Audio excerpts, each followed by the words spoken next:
Það hefur verið rosalega krefjandi og maður er bara að lesa hvert einasta kvöld. En svo er þetta bara búið að vera allt þessi virði.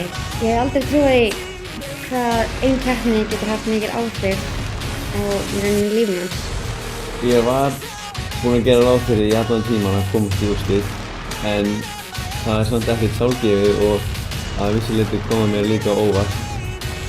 En ég hef beðið eftir þessu augnablikki í næstu 3 árin.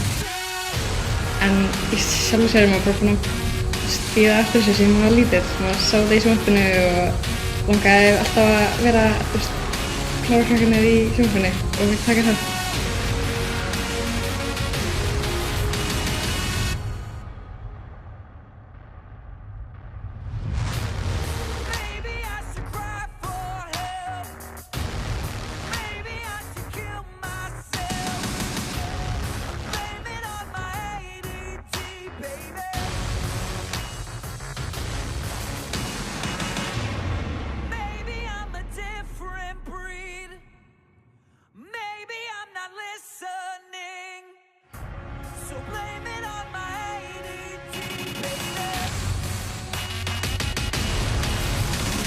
Þessi fyrirlestur skjaldkirtilinn færir ykkur 2 stig.